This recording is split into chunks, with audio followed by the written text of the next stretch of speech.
June 4, 1942, 10:52 a.m. The bridge of the Imperial Japanese Navy carrier Hiru. Lieutenant Mio Kobayashi's hand trembled, the pencil tip hovering over his navigation chart. The coordinates were correct. The reports from the scout planes were unambiguous, and yet they defied all logic. Through the ready room porthole, he could see his commander, Admiral Yamaguchi Tamon, studying a reconnaissance photograph with an expression of profound, chilling disbelief. It was not anger, it was not confusion. It was the dawning realization that something fundamental in their world, something they knew to be true, had just catastrophically collapsed. The photograph, grainy and streaked from its high-altitude journey, showed an American carrier launching aircraft. But it wasn't just an American carrier. It was that carrier. The island structure was unmistakable. There were 3 of them. Admiral Yamaguchi looked up from the photograph, his eyes meeting Kobayashi's, his mind racing through the meticulous calculations that had guaranteed their victory. 3 carriers meant the ambush was reversed. 3 carriers meant the intelligence was wrong. 3 carriers meant this ship, which his own pilots had reported sunk, was somehow here. He finally spoke, his voice barely a whisper. This single photograph shattered the mathematical certainty of the entire Japanese operation. Operation MI, the plan to seize Midway Atoll, was Admiral Yamamoto's masterpiece of meticulous calculation. It rested on one simple, irrefutable equation: 4 Japanese carriers of the elite Kido Butai against 2 operational American carriers. Japanese intelligence had confirmed this repeatedly. The Lexington lay at the bottom of the Coral Sea. The Saratoga was still stateside, nursing torpedo damage. That left only Enterprise and Hornet. The arithmetic was clean.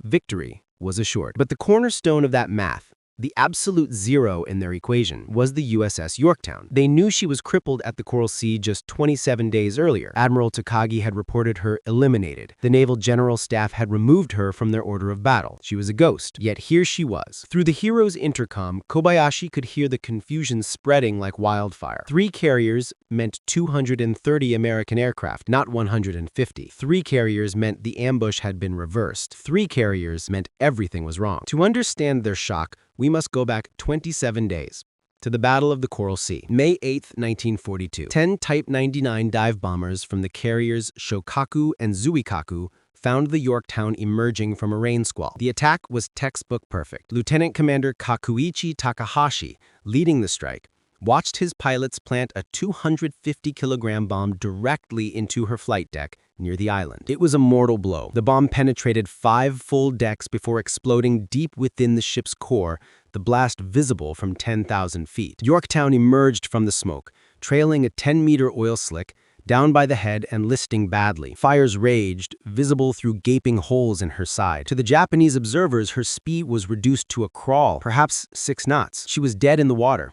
Abandoned. This was not an assessment, it was a fact. The ship was finished. As Japanese pilots returned to their carriers, their reports were unanimous. The American carrier was finished. Photographs showed destroyers moving in, not for a tow, but for rescue operations. The ship was clearly listing so badly that flight operations were impossible. Based on this overwhelming evidence, Admiral Takagi Teo radioed Combined Fleet Headquarters. His message was blunt and definitive. Yorktown and Lexington were eliminated. The Emperor himself was informed of the victory. For the planners at the Naval General Staff in Kure, this was not an assumption, it was a closed file. They formally removed Yorktown from their order of battle. In the meticulous calculations for the upcoming Midway operation, she no longer existed. She was a statistic, a victory confirmed, a ghost. But as they would soon learn, some ghosts refused to stay dead. But aboard the Yorktown, Captain Elliot Buckmaster had other plans. As his ship limped away from the Coral Sea, his damage control teams were already performing their first miracle. The bomb had killed 66 men instantly, destroyed 6 compartments, and wrecked elevator machinery. By every standard of naval engineering, she needed months of dry dock work. Japanese observers had reported her finished, making perhaps 6 knots, but Yorktown was stubbornly maintaining 20 knots. This discrepancy was the first crack in the Japanese foundation of certainty. Their intelligence did intercept coded American messages reporting the carrier's position, but they applied their own rigid standards to the data, assuming a damaged vessel must be proceeding at 5 to 8 knots. Their calculation was simple. Yorktown wouldn't reach Pearl Harbor until mid-June. Far too late to influence their plans for June 4th. They had just made their first catastrophic miscalculation. On May 27th, Yorktown dragged herself into Pearl Harbor. It was a sobering sight. The 10-mile oil slick she trailed was visible from Diamond Head. She listed heavily to port, smoke still whispering from temporary patches slapped on at sea. This was not a ship returning for minor repairs. This was a casualty. Rear Admiral Aubrey Fitch, who had witnessed the carrier's damage firsthand after the Coral Sea battle, had already cabled his official assessment to SINPAC. His expert opinion was stark. 90 days. 90 days minimum were required to return Yorktown to battle readiness. This wasn't a guess, it was a professional naval estimate. 3 months. By any rational standard, the mathematics were irrefutable. Yorktown was out of the coming fight. But Pearl Harbor in May 1942 had transformed. It was no longer a peacetime naval station, it was a forward repair base operating at the absolute edge of possibility. As Yorktown settled onto the blocks in Dry Dock Number 1, Admiral Chester Nimitz was there waiting. Unlike Japanese admirals, who often commanded from battleships hundreds of miles behind the lines, Nimitz was on the dock, and he didn't stay there. While the dock were still filling with oily, sloshing water, Nimitz himself waded in, his pants soaked, his hands black with oil, personally inspecting the gash in her hull. He saw the 551-pound bomb hole, the ruptured tanks, the twisted steel. He understood the 90-day assessment. He also knew it didn't matter. He turned to Captain Claude Gillette, the yard superintendent, and Lieutenant Commander Finkstack, the hull repair expert. He didn't ask, he didn't request. He stated a new fact. We must have this ship back in 3 days. The silence that followed seemed eternal, broken only by the sound of water draining from the dock. 90 days versus 3. It was not a request. It was an order to make the impossible possible. Lieutenant Commander Finkstag finally gulped and gave the only answer he could. Admiral Nimitz's 3-day deadline wasn't an arbitrary motivational guess. It was a cold calculation based on the most vital secret of the entire Pacific War. Just 400 yards from that dry dock, in the basement of Building 1, Commander Joseph Rochefort and his team at Station Hypo had achieved the impossible. They had cracked JN-25, the Japanese Naval Operations Code. They knew everything. They knew the Japanese target,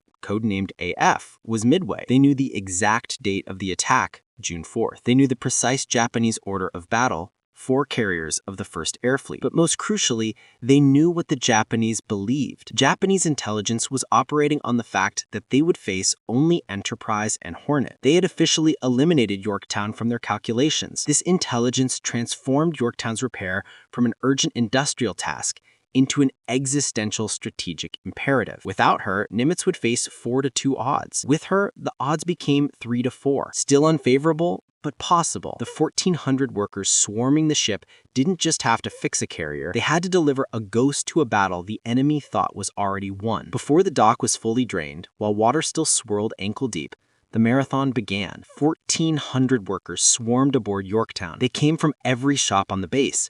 Welders, electricians, ship fitters, machinists, pipe fitters, and sheet metal workers. Many had worked through the night on other ships, but that didn't matter. They would work for the next 72 hours straight. This was not a repair, it was an industrial uprising. The work defied the Japanese philosophy of meticulous, honor-bound craftsmanship, the belief that proper repair required months to restore a ship to perfection. Pearl Harbor was inventing a new philosophy on the spot. Make it work, make it fast, make it fight. The scene was one of controlled chaos. Supervisors shouted orders, making decisions instantly that would normally take weeks of approvals. Workers crossed trade boundaries, doing whatever job was needed. The only rule was to make her fight. Arc welders burned day and night, their light illuminating the Herculean effort. This was not a repair. It was a resurrection, fueled by coffee, grit, and the knowledge that the fate of the war rested on their torches. The specific techniques employed in Dry Dock Number 1 would have horrified Japanese naval architects. This was not repair.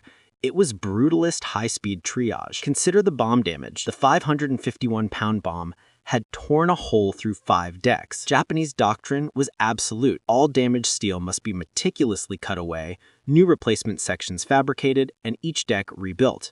Time required? 30 days. Pearl Harbor's solution? Leave the twisted, damaged structure in place. Workers simply welded massive steel plates over the holes, then shored up the weakened areas below with heavy wooden beams grabbed from local construction sites. Time taken? 18 hours. Then there were the fuel tanks. Near misses at Coral Sea had ruptured tanks along 30 frames. Japanese protocol demanded a meticulous process.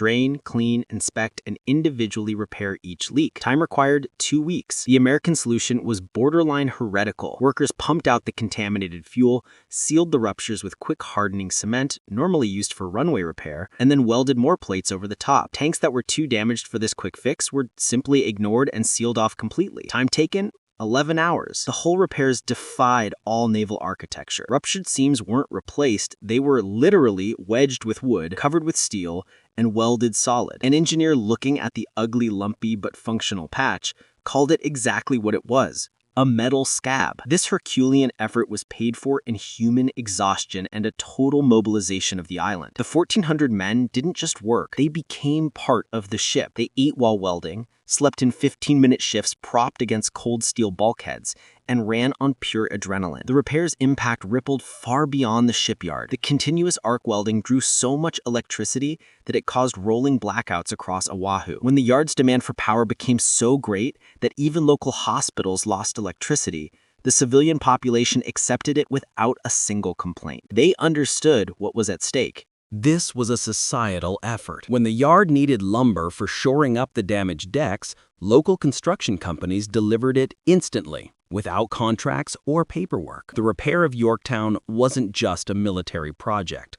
It was a demonstration of American industrial will, from the welder on the hull to the civilian in Honolulu accepting the darkness. At 9 a.m. on May 30th, just 72 hours after she had arrived as a wreck, USS Yorktown steamed out of Pearl Harbor. The resurrection was complete, but the work wasn't.